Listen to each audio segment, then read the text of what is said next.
Hello, my name is Bonnie DeCasey, and today I have another book review for A Face from Uranus, Correspondence Between Ted Burr and Henry Bellarmine, 1943 to 1945. This book was edited and published by my friend and collaborator, Lenny Pinna. The review is from the North Meridian Press by Nick Dowling.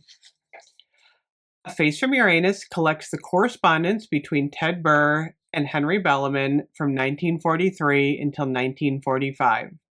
Lenny Pinna, the book's editor, provides an introduction that details his personal connection to Burr, how he came by the letters, and his opinion of their value. Pinna also includes a postscript explaining his goal of transforming the correspondence into a dramatic narrative, as well as the results of his research into Bellarmine's life. On September 20th, 1943, a teenage Burr wrote a fan letter to Bellarmine in praise of his novel, King's Row, and in the hopes of reaching a consoling kindred spirit. The young Burr kept his opening letter brief, except to explain a kinship felt with one of Bellarmine's book's central characters, Jamie Wakefield, a pretty young man. Quote, I fell into an utter storm, for it was not of Jamie I read, but of myself. End quote. Bellarmine's initial response is politely welcoming, willingly reading Burr's history in minute detail and offering advice. Their conversation quickly focuses in on Burr's gender-sex conflicts, preferences for makeup and longer hair, previous sexual contact with men, and daydreams of womanhood. The following quotation illustrates Burr's distress.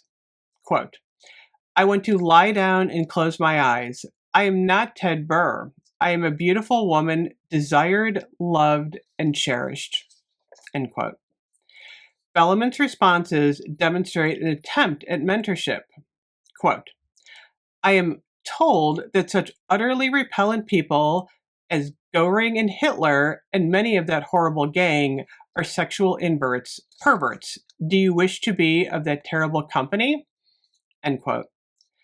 Bellarmine's advice shows an overarching argument for conformity in what we now understand as heteronormativity. Burr follows Bellarmine's advice unquestioningly, putting away the makeup and keeping a short haircut, even avoiding certain friends. Until the beginning of 1944, discussion of Burr's gender-sex issues are intertwined with more lighthearted conversations about theater and various novels. Burr sent Bellarmine copies of multiple writing projects in the hopes of receiving constructive criticism and praise, although Bellarmine is usually less than complimentary. A novel, The Surf, a poem, We regret to inform you, several school papers, and a poetic soliloquy. However, by May 1944, almost all talk of Burr's gender-sex uncertainty ends. Pinna notes in his introduction and nearly all of the letters after January 11th, 1944 are missing. He acknowledges the likelihood that they were destroyed by Burr. On November 20th, 1944, Catherine Bellarmine writes to Burr for the first time to explain that her husband is too ill to write, but would still appreciate receiving letters. From this point on, the letters take on a more personal tone. Burr and Bellarmine refer to each other in familiar terms and discuss the possibility of meeting in person. Quote, I am as concerned as much as, well, any son could be, end quote. Another bout of illness leaves Bellarmine unable to write in early 1945. Burr received a final letter from Henry Bellarmine on June 12, 1945, and a letter from Catherine Bellarmine on June 16th that informed Burr her husband had died.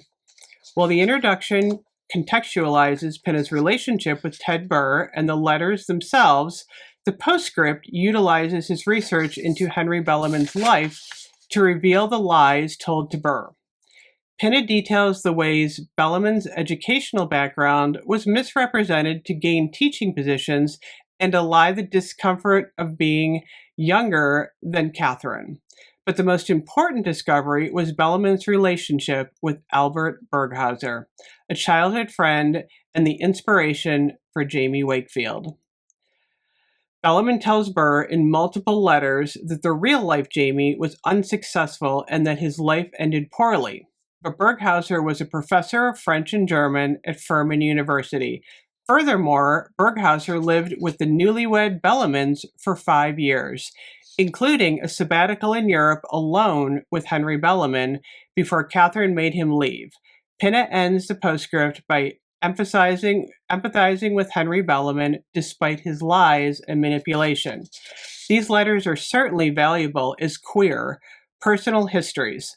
Although there is a great deal less personal information given by Bellarmine, both sides of the exchange explore the difficulties of gender-sex nonconformity in the 1940s.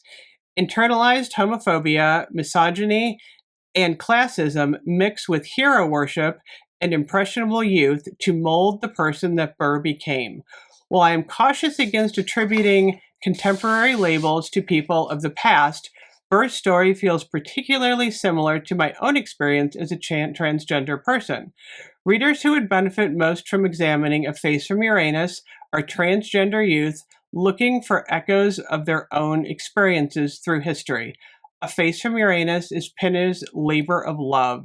He rescues from oblivion a queer platonic relationship and an account of historical gender nonconformity. Thank you so much for joining me with another review of A Face from Uranus, correspondence between Ted Burr and Henry Bellarmine, 1943 to 1945.